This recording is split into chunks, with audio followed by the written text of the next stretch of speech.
지난 시간에는 여러분이 자주 들었던 우리 마음밭이 네 가지 밭. 무슨 밭이었어요? 길가밭, 그죠? 그리고 바닥에 돌이 깔려 있는 돌밭, 위에 가시가 있는 가시밭. 여기서는 열매가 맺을 수 없다 그랬죠, 그죠? 이 길가밭을 갈아엎어야 되고 돌을 깨부셔야 되고 가시를 제거해 버렸을 때 하나님이 원하시는 30배, 60배, 100배의 결실을 맺게 된다. 그래서 우리가 먼저 뭐가 되냐면 옥토밭이 돼야 된다, 좋은 밭이 돼야 된다라는 말씀을 여러분과 나눴습니다. 자, 그러면 이제 하나님께서 우리를 좋은 밭으로 만들고 나면 다음 단계가 또 있을까요, 없을까요? 우리 하나님이 목표하는 건 뭐예요? 열매잖아요, 그죠? 밭이 만들어졌으면 그 다음 단계는 뭐겠어요? 드디어 이제 열매를 맺기 위한 그런 일들을 합니다. 그래서 열매를 맺는 과정이 사실은 교회 운동이고 구속사의 완성 운동이기도 합니다. 자, 그래서 오늘은 지난번에는 이 씨가 떨어지는 밭이 어떻게 되는가 이것을 얘기했다면, 오늘은 이 밭에 떨어졌던 씨가 어떻게 싹이 나고 자라고 열매를 맺을 것인가 이야기를 여러분하고 나눠 보려고 합니다. 특히 하나님께서 기뻐하시는 것은, 목표를 하시고 초점을 갖고 있는 것은 열매라고 했습니다. 그렇죠?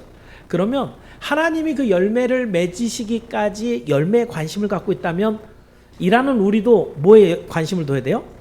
열매를. 관심만 두는 게 중요한 게 아니라 하나님이 그 관심이 있다는 건 그 열매가 생기면 하나님이 기뻐하신다는 거예요. 그저 그런 거예요. 여러분도 열매에 대해서 관심을 가졌다면 여러분도 생기는 그 열매에 대해서 누려야 되는 기쁨이 있다는 얘기죠. 오늘 이야기를 여러분과 함께 나누면서 열매를 위해서 수고하는 성도, 그러면 또 오늘 목사님 또 얼마나 우리를 또 일 시켜 먹으려고 이런 얘기를 하시나, 이렇게 접근할 것이 아니라 하나님이 보시는, 관심을 갖고 있는 그 열매를 우리는 어떤 관점에서 볼 것이며 우리는 거기서 어떤 기쁨을 취하고 누려야 될 것인가, 이런 것을 여러분과 함께 나누면서 하나님께서 채우시는 그 열매에 따라 여러분의 삶에 행복과 기쁨도 더 많이 충만해지기를 주님의 이름으로 축원합니다. 그래서 오늘 드리는 말씀 제목을 열매를 위해 수고하는 성도, 한 세 가지 정도 살펴볼 건데요. 첫 번째는요, 우리는 씨를 뿌리고 하나님은 자라게 하신다라는 부분입니다. 자, 26절에 하나님께서 이제 구절을 이렇게 넘어오면서 새로운 비유를 주시는데 이렇게 말씀하세요. 26절을 다시 한번 읽어봅니다. 시작.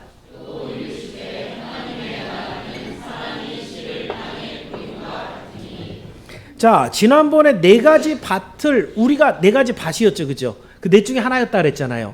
근데 이제 밭이 좋은 밭으로 바뀌고 나니까 이번에 우리는 뭘로 바뀌어 있어요? 26절을 보니까 우리는 땅에 씨를 뿌리는 사람이 돼 있어요. 사람이 땅에 씨를 뿌린 것 같다, 그렇게 얘기하고 있고요. 그러면 농부가 땅에 씨를 뿌려갖고 얻는 건 뭐예요? 근데 오늘 본문에는 그 열매를 뭐라고 얘기하고 있어요? 지금 26절에 읽은 대로 씨를 땅에 뿌린 것 같으니 이게 뭐래요? 하나님 나라래요. 자, 다시 한번, 여러분이 목적을 하고 걸어가는 그 길은 그 목적지가 어디예요? 하나님 나라죠. 그 하나님 나라에 가는 길을 잘 모르니까 예수님께서 비유로 주시는 거예요. 그 하나님 나라가 뭐 같다고요? 농부가 나가서 씨 뿌리는 것과 같다. 그 씨 뿌려갖고 얻어야 되는 게 뭐라는 거예요? 하나님의 나라를 얻어야 된다는 거죠. 그죠? 자, 그렇다고 한다면 여러분, 여기에서도 본문에 심겨진 옥토밭 성도들은, 우린 옥토가 돼서 알곡이 돼서 생명이 있는 이 밀알이 되어 있는데, 우리를 통해서 우리가 또 이제 씨를 뿌리는 자가 돼서 더 많은 씨를 뿌려서 더 많은 씨 뿌리는 사람들이 점점 많아지게 되면 결론적으로 뭐가 만들어진다는 거예요? 하나님 나라가 완성된다는 거예요. 다시 말하면 알곡이, 열매가 만들어졌을 때 하나님이 작정한 열매가 꽉 차면 그때 하나님 나라가 이곳에 이제 임하게 된다는 이야기죠. 자, 중요한 건, 근데 재밌는 것은요, 농부가 씨를 뿌리긴 하는데 씨가 어떻게 자라는 것은 모른다라는 거예요. 일단 뿌렸다는 거죠. 그리고 어떻게 될지는 잘 몰라요. 27절 말씀 한번 읽어볼까요? 27절입니다. 같이 읽을게요. 시작.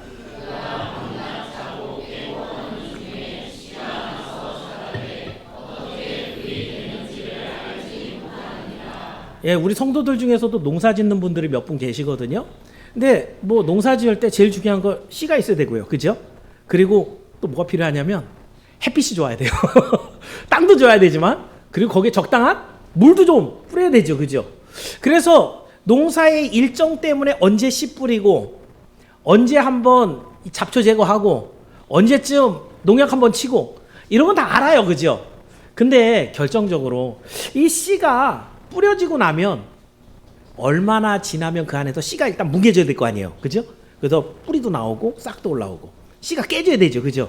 언제쯤 깨지는지 얼만큼 지나면 요만큼 자라는지 제가 우리 밭에도 우리 성도들이 저는 농사를 잘 모르는 사람이라 때만 되면 우리 성도들이 다 갈아 엎어 놓으시고 어느 날 뿌려놓고 가고 열무 이렇게 써놔요. 예. 여기 열무가 뿌려졌나 보다 써놨으니까 아는 거예요. 그죠?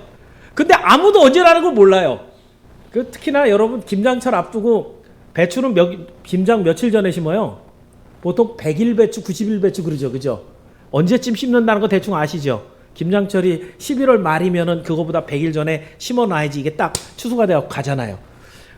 우리 배추, 열무는 뿌린 지가 이제 한 2달 채 안 됐어요. 그러니까 제가 계산을 해보니까 어떻게 해요? 안 맞아요.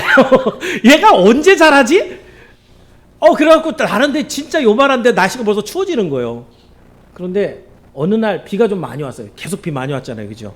근데 그날 비가 오고 나면 쑥 커져 있어요. 뭐 그거 벌써 했나요? 뭘? 아직 안 했나요? 아직 있나요?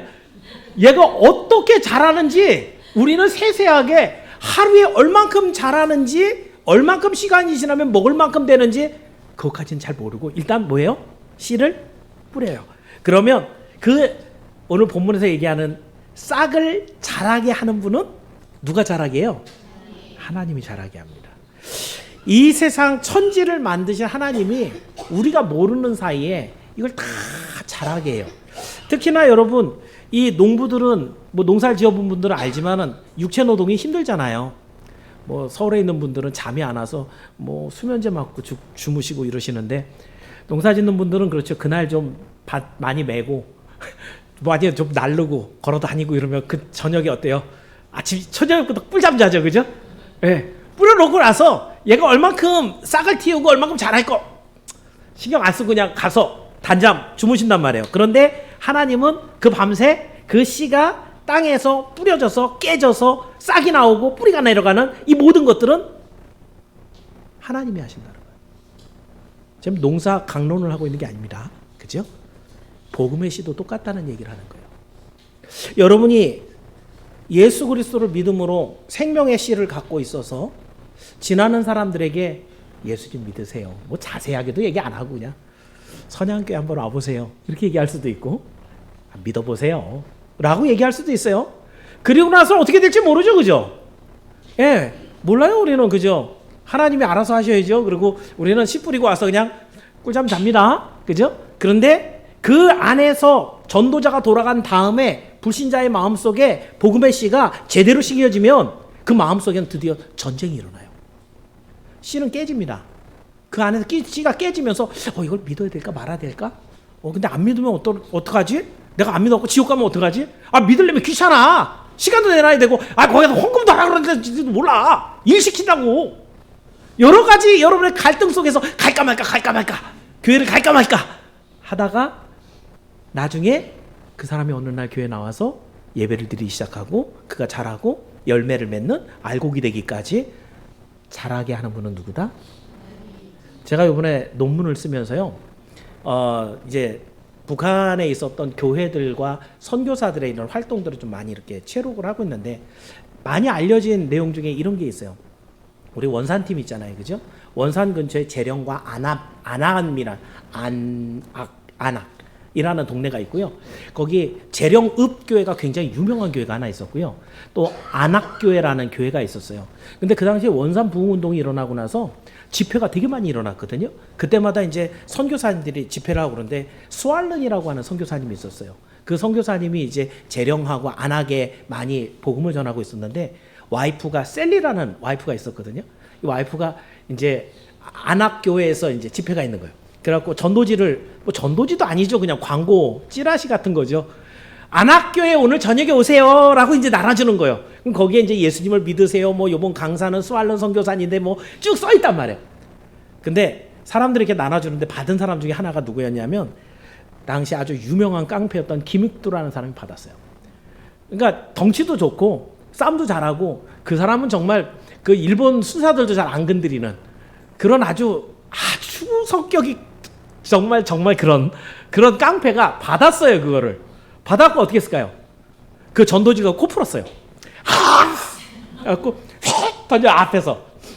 그러니까 그 수알른의 아내였던 셀리가 뭐라 그러냐면 아니 여보세요. 그러면 코가 썩어요. 성경에 그런 말씀이 있나요?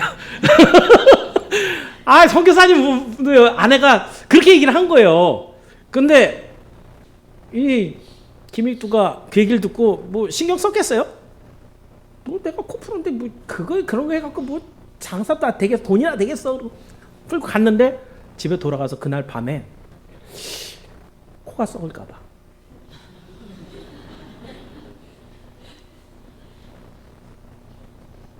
그 깡패가 아무것도 무서울 사람이 없는데 밤새 내가 이 전도지를 가지고 믿음이 없으니까 성경도 모르고 하나님도 모르는 이 사람이 딱 한 가지 떨어진 말씀이 뭐냐면 코가 썩어요. 이 한마디가 빡 찍혀갖고 술을 먹기 시작했어요.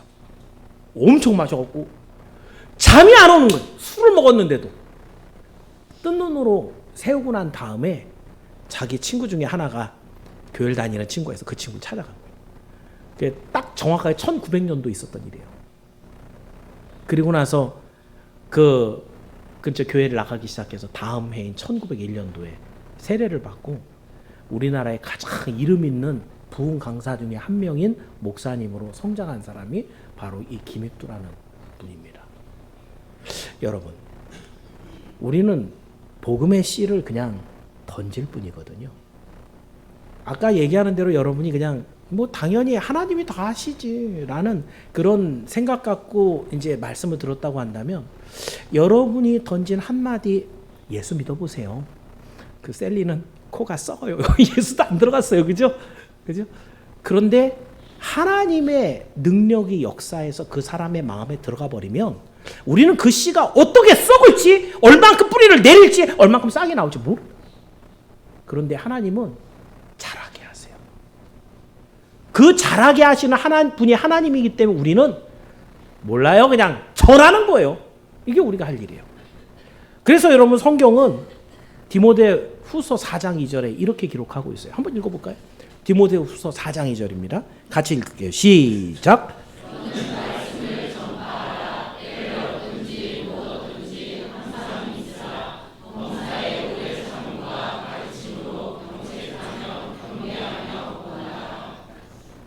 그래서 우리가 할 일은 복음을 전하는 일입니다. 참으로 여러분이 나는 성경을 잘 몰라. 나는 어떻게 사람을 설득하는 방법, 나는 말을 잘 못해. 라도 해도 코가 썩어요는 할 줄 알잖아요. 그죠? 예수님 믿어봐. 우리 교회 나와봐. 이 한마디는 할 수 있잖아요. 모든 것은 하나님이 잘하게 하신다.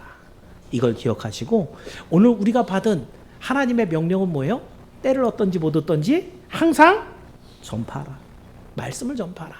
이 말씀을 여러분이 듣고 여러분이 이미 100배의 결실을 얻을 수 있는 옥토밭, 좋은 밭이 되어서 그 씨를 갖고 있다고 한다면 그 씨를 그대로 묵혀놓지 말고 사방에 뿌려서 하나님이 역사하시는 구원의 일들이 일어나기를 주님의 이름으로 축원합니다.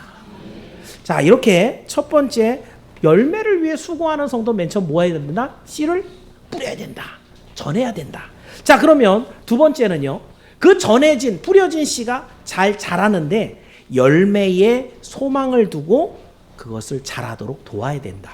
즉 자라는 것도 하나님이 자라게 하시는데 우리가 도울 일이 있다라는 얘기예요. 자, 뿌려진 복음의 씨가 어떻게 자라는가? 28절인데요. 본문 다시 돌아오셔서 28절을 한번 읽어보겠습니다. 같이 읽습니다. 시작.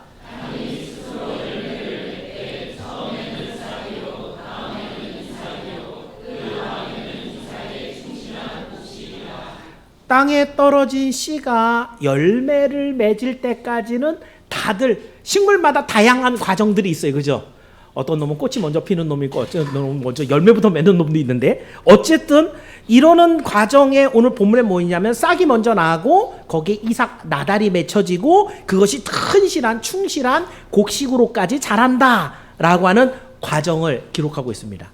그러면 농사 짓는 분들 농사는 씨만 뿌리면 되나요? 그 다음 일이 더 많나요? 씨만 뿌리고 시간 내 갖고 거두기만 하면 얼마나 좋아요. 그죠? 그런데 땡볕에 나가서 왜 이래야 돼요? 잡초는 왜 이렇게 빨리 자라는지, 병충해는 왜 이렇게 많이 일어나는지 다 익을만 하면은 이 벌레가 먹고 뚝뚝 떨어지는데 막 속상해 죽겠잖아요. 그죠? 그러니까 어떻게 해요? 더워도 날씨가 아주 아침에 일찍이어도 막 일어나갖고 가서 그냥 기를 쓰고 기물 메고 농약 뿌리고 물 대고 하는 이유가 더 많은 열매를 맺기 위해서죠. 그래서 이렇게 충실한 곡식 그 열매를 맺기 위해서 농부는 계속해서 수고를 해야 됩니다. 역시 마찬가지로 하나님이 잘하게 하시고 그 마음에 여러 가지 문제를 다 해결하시는 게 하나님이지만 그 옆에서 하나님이 우리에게 도우라고 일을 주신다는 거예요. 어떤 일이요? 고린도전서 3장 6절에 보면 그 일이 어느 정도 보이는 부분이 있어요. 자, 3장 6절 고린도전서입니다. 한번 읽어볼게요. 같이 읽습니다. 시작.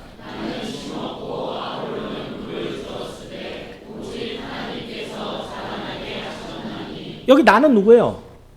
바울이죠. 그죠? 고린도 교회를 세운 바울이 자기 뭐 했대요?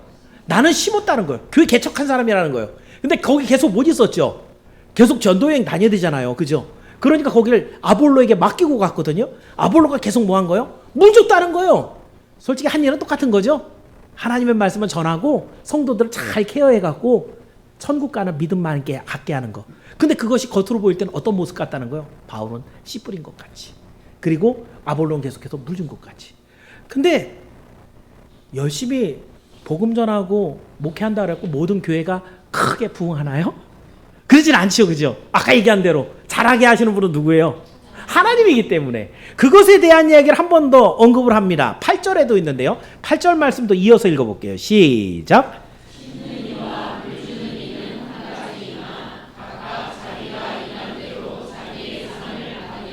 하나님이 다 하시지만 하나님이 하시는 일을 우리가 하도록 하나님이 일거리를 줘요. 그럼 그 일거리를 씨를 뿌리든지 물을 주든지 잡초를 뽑든지 농약을 뿌리든지 그 모든 한 일에 대해서 하나님은 각각 일한 대로 상을 주시고, 상을 주신다는 얘기는 열매를 맺었다는 거예요? 못 맺었다는 거예요? 열매를 맺었다는 거예요. 그 한 모든 수고한 것이 헛되지 않겠다는 거예요. 그리고 그것을 기억하셔서 하나님이 영원토록 누릴 천국에서의 누릴 상을 여러분에게 주신다는 거죠.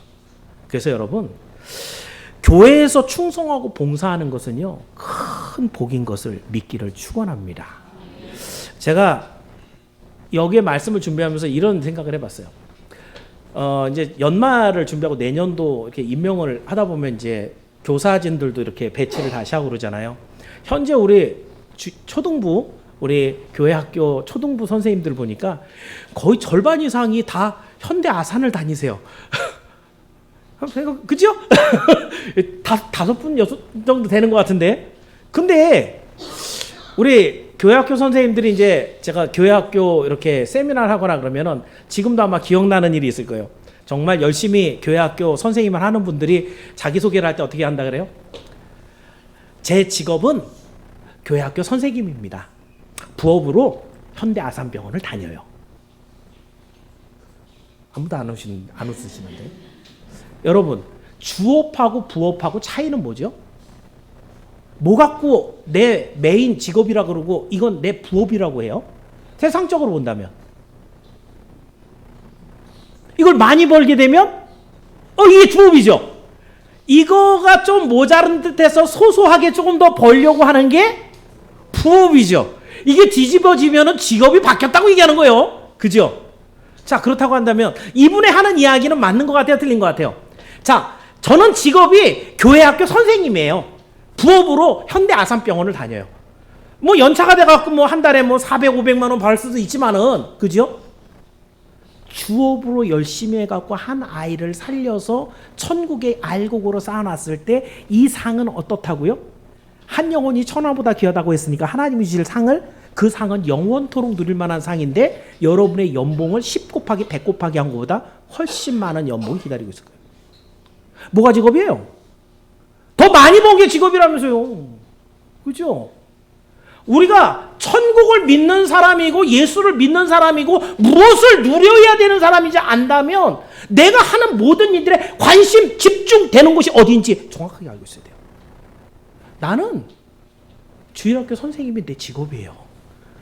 이것보다 더 귀한 일이 없는 거예요. 이거 하려고 먹고 살고 이럴 거 부업으로 이거 벌은 거 갖고 이 땅에서 먹으려고 다닌 것뿐이고, 진짜로 내가 쌓아놓는 거는 교회학교 선생님 하면서 영혼들 살려갖고 하나님 앞에 붙여놓는 일이에요.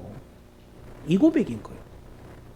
여러분의 관심이 어디 있느냐라는 거죠. 여러분이 무엇을 도대체 지금 믿고 살아가고 있느냐, 어떤 일에 가장 가치를 두고 여러분이 생각하고 살아가고 있느냐, 이걸 물어보는 얘기예요. 그래서 어제도 제가 한 친구하고 여기 앉아있는 다현이하고 상담을 했는데, 상담을 시작하면서 첫 번째 질문이 그거였어요. 야, 무슨 재미로 사니? 왜 다현이가 한참 동안, 얘가 좀 요즘 약간 사춘기가 와갖고 대답 잘 안 하는 편이에요. 한참 동안 오늘 좀 보자. 대답 안 했어요. 무슨 얘기예요?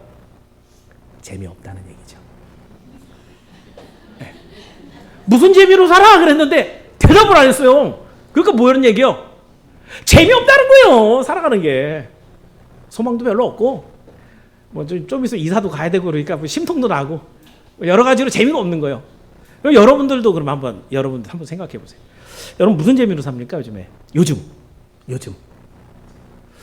물어볼게요. 제가 아는 제 제자 중에 하나는 하루에 10시간에서 12시간 컴퓨터를 다뤄야 돼요. 직장에 가서. 어떤 분은 기계 앞에 가서 뭐 8시간씩 그 기계가 돌아가는 걸 문제가 없는지 확인하는 그런 분도 있어요. 그럼 그거 신경 바짝 쓰고 나면은요, 올 때는 거의 뭐 정신이 이렇게 이탈하시죠. 그 제정신의 집에 갈지 못할 정도로 아주 터덜터덜 아주 그냥 사람들한테 밀려갖고 거의 집에 가는데, 그럴 때 만약에 퇴근하는데 어느 사람이, 동료 직원이 오늘 너무너무 중요한 일, 위대한 일을 하셨어요. 당신 때문에 이 회사가 오늘 진짜 큰 도움을 받았습니다. 당신 덕분에 이 회사가 크게 번창합니다. 오, 감사합니다. 이렇게 얘기한 사람이 있어요, 없어요? 그런 회사로 잘리지 마세요. 제가 생각할 때 그런 회사는 없을 것 같아요. 그죠? 만약에 여러분이 뭐 보험 설계를 하든지 아니면 어떤 AS라든지 이런 걸 할 때 시간 맞춰 가서 정확하게 고쳐갖고 나오는데, 어우, 너무너무 감사해요. 당신이 아니면 나 어떡할 뻔했어요? 이렇게 얘기하는 사람 별로 없죠. 그죠? 어린아이를 맡아서 이렇게 유치원, 어린이집 하는데도 그 아이들 요즘 보는 거 굉장히 까다로워요. 다 카메라 달려 있고요.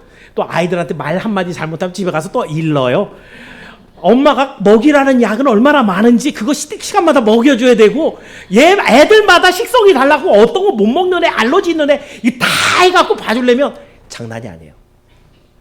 그래갖고 애를 잘 보고 그 집에 보냈는데 애가 감사합니다 선생님 인사하는 애는 10명 중에 한다도 안 나요. 그것도 교육시켰으니까 아직 지가 마음 다해서 감사하다는 얘기 없고 나중에 엄마한테 전화 와요.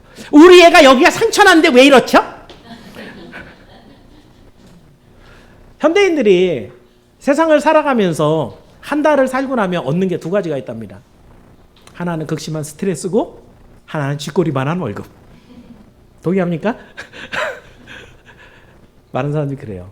그래서 현대인들이 가장 소중하게 여기는 것은 주말과 휴일입니다. 돈을 아무리 벌어봐야 집 한 채 못 산다는 거죠. 아등바등 벌어봐야 하지도 못하니까 차라리 쉬는 날이라도 자기는 딱딱 골라서 쉬겠다는 거예요. 이제 돈 적게 벌어도 쉬는 걸 더 좋아해요. 근데 쉬는 날 쉬려고 마음 먹었는데 그날은 마침 놀러 가려고 그러면 비 와. 그날 어디 아파갖고 병원 먼저 가야 돼. 쉬는 것도 쉬는 게 아니죠. 도대체 무슨 재미로 사냐 이거예요, 제 말은. 이 세상을 살아가는 많은 사람들이 여기서 크게 다르지 않거든요. 도대체 어떤 재미로 살아가고 있는가? 여러분이 여러분 실존에 대해서 한번 자꾸 질문을 던져보라는 거예요. 근데 거기에 신기한 사람들이 있어요. 그렇게 피곤하고 힘든 육체인데도 토요일만 되면 주일만 되면 아침 일찍 일어나고 교회당 나오는 사람들. 출근할 때는 막 추리닝 같은 거 입고 나가면서 교회 올 때는 아주 막 광내고 막 이쁘게 입고 와갖고 아침에 일찍 와서는 예배당에 청소해. 정리하고 찬양하고 예배드리고 아이들 맡은 아이들 가르치고 하룻밤 딱 지나고 하루가 지나고 난 다음에 저녁 때 돼서 내일 출근할 거 생각하면 아득하다라고 집에 가서는 아마 그런 경험들 다 있을 건데 여자분들 같은 경우는 화장 어떻게 지워야 돼요? 폼크렌징 저는 한 번도 잘 안 써봤는데 폼크렌징으로 지우고 막 씻고 이런데 시간 꽤 걸리잖아요. 그죠? 너무 피곤하니까 어떻게 해요? 옷 허물 벗듯이 싹 벗어놓고 침 옆에다 쪼르륵 놔두고 쏙 들어서 나 건드리지만 나 그대로 잘 거야. 경험 있죠? 그런데 그때 여러분의 영혼의 목소리가 여러분에게 이런 이야기를 하는 걸 귀담아 들으십시오. 여보게 친구, 지금 피곤해갖고 꼼짝도 못해갖고 그냥 푸짐대 베개에다가 입에 팍 따고 잘 거야. 이러고 있는 여러분의 마음속에 영혼이 얘기한다고. 여보게 친구, 오늘 자네가 무슨 일을 해냈는 줄 아는가? 하나님과 팀이 돼서 하나가 돼서 한 영혼을 살려냈다고 이 사람아. 그런 영혼에 주는 메시지가 있는 사람. 그 수고한 모든 것들이 하나도 아깝지가 않고 장차 만날 예수 그리스도가 기다려지면서 그 천국에서 약속한 그 상급을 받아 누릴 소망 때문에 그래 오늘 푹 자고 내일 또 부업하러 가야지. 내일 부업하러 가야지. 이게 성도예요. 다른 사람들은 그 휴일을 어떻게 재미있게 놀을까라고 생각하고 있을 때 그 모든 시간들을 다 하나님을 위해서 드리려고 작정하고 그 하나님이 맺으시는 열매가 얼마나 귀한 걸 알고 그것을 위해서 소중하게 갖고 가는 사람, 그 사람이 진짜 하나님의 사람이라는 거예요. 어제도 한 사람이 왔었어요. 용인 사람이었는데 간호학을 전공을 해갖고 현대 아산에 이제 취직을 해갖고 이틀 출근을 했다 그러더라고요. 우리 김경숙 집사님이 이제 뭐 교회 찾는다 그래갖고 우리 교회를 데리고 왔는데 데려다 놓고는 없어졌어요. 데려다 놓은 게 한 3시 반쯤 이렇게 데려다 놓은 것 같은데 근데 우리 미혼 청년의 예배는 5시거든요. 얼마큼 남았어요? 1시간 반이 남은 거예요. 그러니까 여기 로비에 혼자 이렇게 더 앉아있는데 본인은 없어져갖고 뭐 하고 있냐면 팀 모임 하고 있다는 거예요. 근데 거기에 진짜 시간 되는 사람들이 옆에 앉아갖고 조잘조잘 떠들어대요. 그 온 사람이 도대체 어떤 교회를 찾으셨어요? 그럼 우리 교회 잘 왔다고. 우리 교회가 진짜 그런 교회라고. 당신이 찾던 교회라고. 그 영혼이 하나 잃어버려질까봐, 그 싹이 올라왔는데 바람이 불어 꺾여질까봐, 잊어버릴까봐, 어떤 짐승이 밟아버릴까봐 다 댄스를 치고 다음에 꼭 와서 예배드리면서 한번 보세요. 우리 교회가 얼마나 좋은지. 주님과 마음을 같이 해서 그 열매를 지켜내고 끝까지 잘하게 하는 이 모든 일에 하나님이 우리에게 맡겨준 일이 있다는 거예요. 그 일을 감당할 때 맨날 나는 뭐 이런 것만 시켜. 이게 아니고 하나님이 원하는 그 열매가 얼마나 이쁘게 자랄 건가, 튼실한 곡식을 만들 건가, 그 하나님의 기쁨이 나의 기쁨이 돼서 나도 그런 소망을 갖고 오늘 그 사람을 위해서 열심히 수고하고 다음 주에 올 거야. 하나님 오게 해주셔야 돼요. 기도하고 자는 사람. 이 사람이 하나님의 기쁨을 누리는 사람이라는 거죠. 그렇습니다, 여러분. 사람이 지치는 것은 육체가 피곤하기 때문이 아닙니다. 소망을 잃어버리기 때문입니다. 여러분이 좌절하고 지치는 것은 여러분 젊었을 때 엄청 막 고되게 일하면서도 다음날 또 벌떡 일어나는 것은요, 열정이 있기 때문이에요. 소망하는 바가 있기 때문이에요. 내가 이룰 것이 있으니까 나는 2시간, 3시간 자고도 일을 할 거야. 근데 왜 현대인들이 점점 좌절해요? 더 이상 못 뛰어넘죠? 나는 열심히 일해봐야 한 달에 300만 원, 400만 원 버는 게 이게 끝이네. 더 이상 여기서 소망이 없는 거예요. 그러니까 오늘 또 출근하는 게 천근만근 무거운 거예요. 더 이상의 소망이 없기 때문에 지쳐가는 거예요. 소망이 없기 때문에. 그런데 한 주간 내내 일주일을 월요일부터 금요일을 빡시게 일했는데 육체는 피곤해갖고 죽겠는데 아침에 벌떡 일어나고 열심히 콧노래를 부르며 나오는 이유는 뭐예요? 소망이 있어서. 어떤 소망이? 예수 그리스도께서 나에게 약속하신 생명의 소망이 있어서 그 소망을 이루기 위해서 오늘 또 주님과 함께 일할 그 기대 때문에 즐거움을 하고, 교회는 그것을 만들어줘야 돼요. 그런 기쁨을 여러분에게 자꾸 보여줘야 돼요. 그리고 여러분은 그 안에 주님과 함께 일하는 그 기쁨을 누려봐야 돼요. 이게 성도예요. 성도가 행복한 것은 돈이 가득 차 있기 때문이 아니라 소망이 가득 차 있기 때문인 줄을 믿기를 축원합니다. 그래서 여러분, 오늘 28절에 충실한 곡식, 이것은 바로 소망에 충만한 행복입니다. 이것은 하나님의 기쁨이고 하나님의 소망일 때 여러분이 하나님의 자녀요, 하나님 나라 들어갈 사람이면 같은 소망, 같은 기쁨으로 충만하게 되어 있습니다.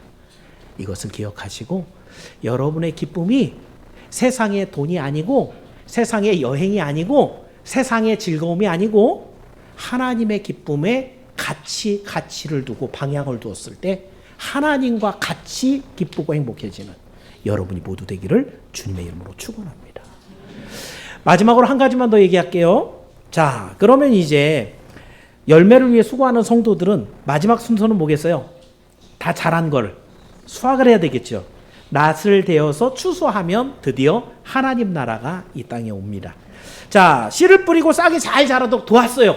씨도 뿌렸고 잘 자라도록 도왔어요. 그러면 하나님은 헛되게 하지 않는다 그랬잖아요. 열매를 다 맺는단 말이죠. 그랬을 때 성도의 하는 모든 수고는 언제 끝나느냐?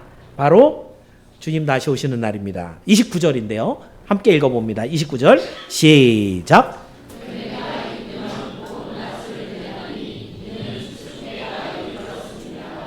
여기에 두 가지 중요한 게 있어요. 하나님은 반드시 열매를 맺게 한다는 거예요.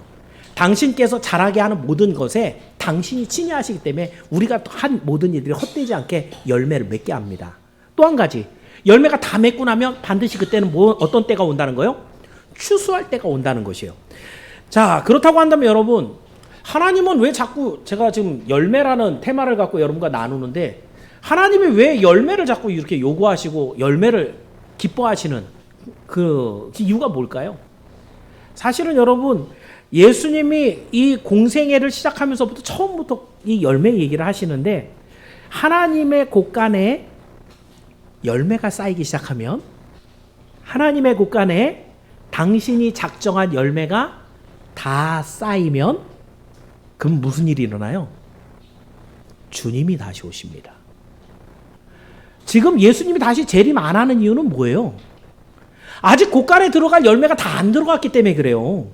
그러니까 여러분에게 맡겨준 일이 씨 뿌리라 그러고 자라게 하는 거 도우라 그러고 추수하라 그러는데 추수해갖고 하나님이 원하는 그 열매가 꼬박꼬박 다 들어가서 꽉 차면 어떻게 된다는 거예요? 주님 다시 이 땅에 오신다는 거예요. 그 하나님 또 원하시는 게 뭐예요? 열매가 다 차야 되는 거예요. 그 열매 다 찰 때까지 계속해서 하나님이 오늘 일하신다는 거죠. 그러면 예수님이 이 땅에 오셔서 공생애를 시작하면서 처음부터 말하신 이야기, 요한복음 4장 35절인데요. 자, 이 말씀 한번 읽어볼게요. 요한복음 4장 35절 읽어봅니다. 시작.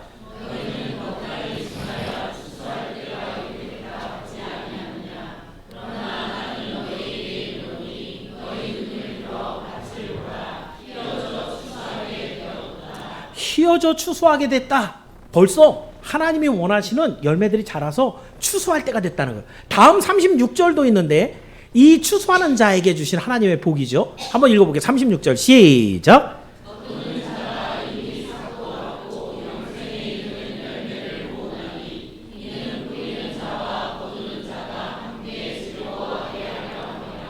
거두는 자가 이미 싹을 받았다. 이거 완료형이거든요. 아직 안 거뒀죠. 추수할 때잖아요. 나가서 거두라는 얘기잖아요. 근데 하나님은 뭐라 그러세요? 이미 줬대요. 어떤 싹을 주신 거예요? 첫 번째로는 여러분을 100배를 얻게 하는 옥토의 싹을 주셨어요. 생명을 싹을 주셔서 영생의 싹을 주신 거예요. 그 안에 영생의 땅에 들어가서 손가락 빨고 있는 게 아니라 이 거둔 자에게 주시는 영원한 상급, 이거를 이미 하나님이 작정하셔 주셨다는 거야. 야 갖고 있어. 거두오면 이거 네 거야. 이미 하나님 다 준비하고 계시다는 거예요. 우리는 얼만큼 받을지 몰라서 지금 하지만 하나님은 다 아시잖아요. 이미 다 아신다고요. 우리가 얼만큼 할지, 얼만큼 상을 받을지 이미 다 아신단 말이에요. 이미 하나님 손에 있는 이거 누구 거예요? 내 거예요. 그래서 뭐라 그래요? 거둬와. 이거 네 거야. 우리가 그게 안 보이니까 자꾸 게으름 피우고 그러지만 하나님이 이미 다 알고 계셔. 이거 네 거야. 이미 싹 다 받았어. 네 거야. 라고 얘기하고 계신 거예요. 그렇다고 한다면 이미 우리는 영생에 이르는 열매를 갖고 거기서 누릴 상급을 갖고 이제 모으는 일을 우리가 하는 거예요. 자, 그렇다면 여러분 추수는 어떻게 하는 거예요? 요즘에 뭐 트랙터 같은 거로 다 이렇게 다 기계로 하지만은 여전히 이 땅에 있는 하나님의 추수는 잃어버린 하나님의 백성들에게 복음을 전해서 이들을 하나님께 데리고 오는 이 일이 추수입니다. 참으로 휘어져 추수하게 된 열매가 여러분 주변에 지천으로 있습니다. 참된 구원과 생명을 알지 못하고 아직도 예수님을 믿지 않고 자기 고집, 자기 생각대로 살아가는 것을 오늘도 여전히 그렇게 살아가고 있는 사람들이 바로 휘어져 있는 추수할 곡식들이라는 거죠. 여러분 주변에 있는 가장 가까운 사랑하는 사람들이 아직 예수님을 모르고 있다, 믿지 않고 있다. 이분들이 지금 오늘 휘어져 추수하게 됐다라고 하는 바로 그 대상들이라는 거예요. 만약에 여러분이 이 복음의 낫을 휘둘러 갖고 이 사람들을 추수하지 않으면 어떻게 될까요? 하나님의 곳간에 못 들어가는 거죠. 그죠? 못 들어간다는 얘기는 뭐예요? 뭐 주변에 있는 동물들이 잡아먹거나 길가에 있는 떨어진 알은 그 씨는 어떻게 됐어요? 새가 먹어버렸죠. 그죠? 이건 뭐 내려가 보지도 못하고 싹도 못 튀어보고 그냥 먹어버리잖아요. 그죠? 수확하지 않으면 마귀가 먹어버리는 거죠. 그 같이 지옥에 던져지는 것입니다. 우리가 휘어져 있는 이 밭을 추수해야 되는 이유, 우리는 누군지 모르거든요. 누가 저 곳간에 들어갈 사람인지 모르는 거거든요. 그렇기 때문에 이 사람들을 복음을 전해서 때를 얻든지 못 얻든지 복음을 전해서 하나님께 데려가는 거예요. 여기 한 가지 여러분, 교회론도 들어가 있어요. 여기 안에. 여러분 추수할 때 단으로 묶어 이런 표현이 많이 들어가 있습니다. 곡식단이라고 표현해요. 제가 어렸을 때 저희 집에서 소를 길렀었거든요. 젖소를. 근데 젖소는 겨울에도 이렇게 집 같은 걸 먹어야 돼요. 그러니까 다 탈곡한 건데 여러분 집단 한번 보셨어요? 참 그때 제가 어릴 때니까 얼마나 오래전이야? 30년 넘은 얘기인데요. 근데 그 지푸라기를 뭐로 단을 묶냐면 지푸라기로 묶어요. 그 지푸라기를 꼰 것도 아니에요. 그냥 이렇게 대충 얼기설기해갖고 이렇게 푹 묶었는데 이게 풀리지도 않아요. 얼마나 기술이 좋은지. 근데 일단 한번 풀러갖고 이게 이제 흩어지기 시작하면 그대로 갖다 이렇게 줘야지 흩어지기 시작하면 언젠가 밟고 다녀요. 얘는 소가 안 먹어요. 일단 밟고 그러면 잘. 네. 왜 단을 묶어요? 중간에 떨어뜨려 버리게 되면 그거는 곡간 안에 못 들어가요. 들어가더라도 더럽혀져서 누가 먹겠어요? 결국 어떻게 돼요? 사람들의 밟히거나 짐승들이 먹어버리는 거죠. 그죠? 단으로 묶었을 때 그 단으로 묶는 끈이 뭐겠어요? 그게 교회입니다, 여러분. 하나님께서 이 땅에 교회를 줘서 단으로 묶는 거예요. 이 묶은 단을 어디로 가져간다고요? 하나님의 곳간으로. 이 세상에 있는 모든 교회들이 단으로 묶어서 하나님의 곳간에 당신의 알곡을 집어넣어야 되는데 나는 예수 믿어. 나는 내 갈 길을 갈 거야. 이 세상 교회는 다 망했어. 다 엉터리야. 부패했어. 나는 나 혼자 신앙생활 할 거야. 어떤 사람? 단으로 묶이지 않은 혼자 벌판에 나는 튼실한 알곡이야. 못 들어갑니다. 이 시대에 교회론이 얼만큼 사람들에게 많이 공격을 당하고 있는지. 교회 담임 목사나 거기에 있는 장로들이 부패해서 돈 빼돌리고 성적인 스캔들 일으키고 있는 일들입니다. 그러면 안 되죠. 그렇다고 해서 그런 교회들이 부패했기 때문에 나는 교회를 안 갈 거야 라고 한다면 정말 멍청한 거죠. 마귀는 그렇게 잘못된 교회를 잔뜩 만들어 놔서 여러분으로 하여금 판단이 미스나도록 하는 거예요. 교회 다녀봐야 소용없더만! 교회 다니는 놈들 다 똑같구만. 그렇게 해서 교회가 아무것도 아닌 것처럼, 교회가 찾아 어쩌면 이 세상에서 제일 먼저 제거되어야 되는 악처럼 그렇게 얘기하는 게 마귀가 하는 짓이에요. 우리 선양교회가 왜 더 깨끗해지고 더 많이 부흥하고 더 착하고 더 선하게 하나님만 믿고 의지하는 그 순종의 모습을 보여야 되는가? 이 세상에 이런 교회가 있습니다. 교회라고 한다면 이래야 됩니다. 교회는 하나님의 복음과 생명이 있는 곳입니다. 이걸 보여주는 진짜 교회가 이 땅에 있은 것을 보여준다는 거예요. 여러분이 신앙생활을 바르게 하고 있다는 것은 하나님께 어마어마한 기쁨이에요. 이 세상에 수많은 교회가 다 무너지고 부패한다 할지라도 선양교회는 하나님이 보실 때 진짜 깨끗하고 정결한 하나님이 사용하시는 교회야. 인정받는 그런 교회가 있어야 된다는 것이죠. 사명감을 가지십시오. 우리가 어제도 그 친구 와서 얘기하면서 저도 그러니 다녀보면 알아요. 내가 아무리 얘기해봐도 소용이 없고요. 다녀보시면 알아요. 아마 한 달만 보시면 우리 교회가 어떤 교회인지 알게 될 거예요. 자신 있다 이거죠. 여러분이 얼마나 하나님의 말씀에 중심을 두고 예배 생활을 하고 있는지, 하나님의 기쁨과 그 복음에 대한 열정이 여러분 안에 얼만큼 녹아들어 있는지, 하나님이 하시는 구원의 역사가 이 교회 안에 얼만큼 있는지, 하나님께서 명령하시는 사명과 그 감당하는 일들이 얼마나 많은 열매를 맺고 있는지, 이걸 보여주는 교회가 진짜 하나님 사용하는 교회라는 거예요. 여기에 우리가 지금 11월 달에 새생명 전도 대회를 준비하고 있습니다. 원래는 축제였는데 우리 장로님들이 이걸 대회로 바꿉시다. 대회로 바꿨어요. 우리 선교팀별로 이제 수확하기 시작합니다. 지금은 휘어져 추수할 때입니다. 말씀을 전하는데 걱정하지 마세요.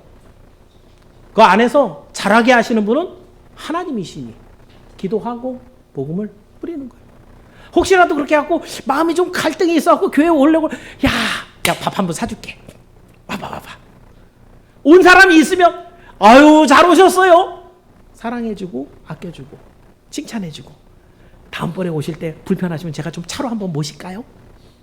불편하지 않게 그런 모든 것들을 제공하면서 잘하도록 도와주고, 그런 사람들이 하나님 앞에 나와서 이번에 우리 추수감사주일 다음 주일인데 학습 7명, 세례 2명, 유아세례 1명. 큰 교회도 이런 교회가 별로 없어요. 학습을 7명 받는다는 건 이 오신 분들이 하나도 안 떨어져 나갔다는 얘기예요. 하나님이 잘하게 하신다는 거죠. 그런 일들이 매 절기마다 있어야 되지 않겠습니까? 여러분이 데려다 놓은 사람들이 얼마나 잘 자라고 있는지 눈으로 보라는 거예요. 왔다가 없어져 버리는 게 아니라 여기에 심겨갖고 하나님께서 자라게 하셔서 열매까지 갖게 하는 이 모든 일에 하나님이 역사하고 있는 교회라는 거예요. 이를 기억하면서 오늘 우리가 하나님과 함께 일하는 기쁨, 그 하나님과 함께 수확하는 기쁨을 오늘도 누리는 여러분이 되기를 주의 이름으로 축원합니다. 말씀을 정리합니다. 오늘은 하나님이 기뻐하시는 생명의 열매를 얻기 위해서 우리는 어떻게 뿌리고 옆에서 도와야 되는가 살펴봤습니다. 복음의 씨는 때를 얻든지 못 얻든지 전해야 됩니다. 우리 SF 운동원들이 전도 축제도 하고요.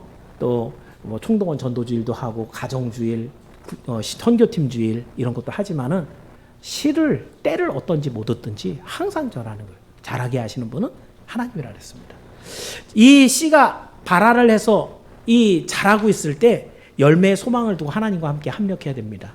여러분의 기쁨이 하나님의 기쁨과 같아야 됩니다. 하나님이 뭘 기뻐하는지 나도 그 기쁨을 같이 누려야 된다는 것이죠. 그랬을 때 여러분의 수고한 모든 것들은 하나님의 상으로 연결된다 그랬어요.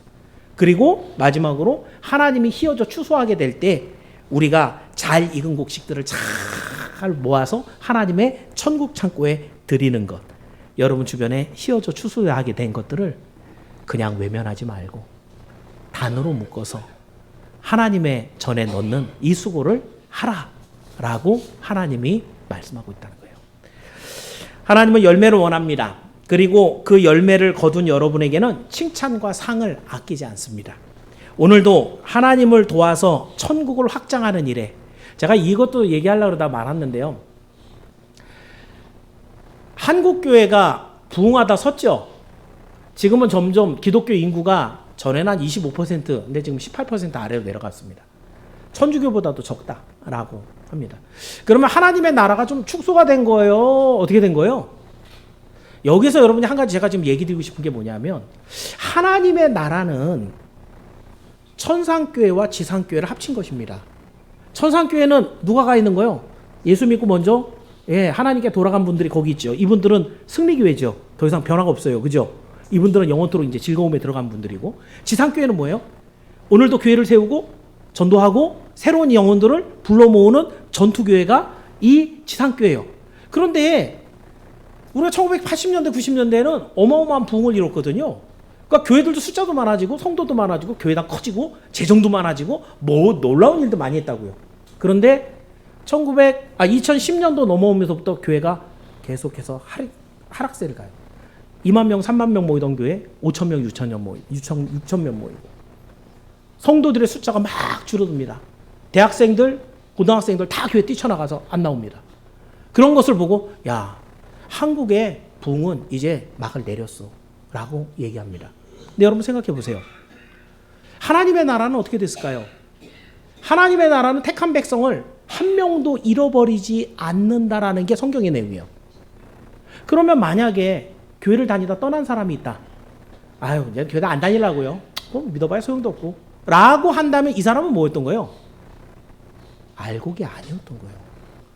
다시 뒤집어서 얘기하면 우리가 지난 1990년대, 80년대 우리가 목표했던 부흥은 어떤 거였다는 거예요?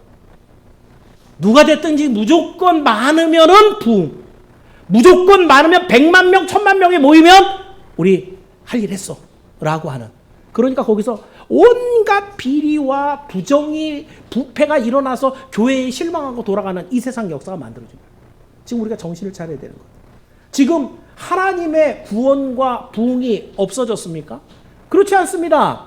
하나님은 오늘도 당신의 생명의 복음 안에 운동력을 넣어서 죽은 자를 살려내는 일을 오늘도 하고 있단 말이에요. 지금까지 우리가 숫자가 많아지는 것에 관심을 두고 부흥을 생각했기 때문에 교회가 부패를 못 막은 거예요. 오늘 우리가 해야 되는 부흥은 어떤 거예요? 깨끗한 부흥이에요. 진짜 부흥이에요. 생명의 부흥이에요. 하늘나라를 소망하고 날마다 천국을 선포하고 주님께서 약속하신 천국을 향해 침노하는 자를 더 많이 만들어내요. 이게 오늘 우리가 갖고 있는 사명이에요. 많은 분들이 가시적으로 줄었죠. 교회 다니는 분들이. 이분도 다 어디 가 계셔요? 먼저 가셨어요. 그러면 하나님 나라가 줄었나요? 이사 가신 거 소천이라 그러잖아요. 그죠? 장소를 이 땅에서 하늘로 장소만 바꾼 거지 거기도 하나님 나라예요. 여기에는 그래도 적은 숫자지만 오늘도 예수 믿어서 세례를 받고 하나님 앞에 신앙을 고백하는 사람이 늘고 있다면 오늘도 한국교회는 부흥하고 있는 거예요. 여러분이 기억하십시오. 교회는 절대로 하나님의 나라는 줄어들지 않고 쇠하지 않습니다. 날마다 성장하고 부흥하고 더 커져가는 것이 하나님 나라의 비밀이에요. 이것을 기억하시고 오늘 하나님의 나라를 확장시키는데 여보게 친구, 자네가 오늘 무슨 일을 했는지 아는가? 하나님과 한 팀이 되어서 오늘 그 하나님의 나라를 이만큼 더 확장시켰다네. 우리 하나님의 칭찬과 위로가 여러분에게 오늘도 충만하기를 주님의 이름으로 축원합니다. 기도하겠습니다. 사랑과 은혜가 충만하신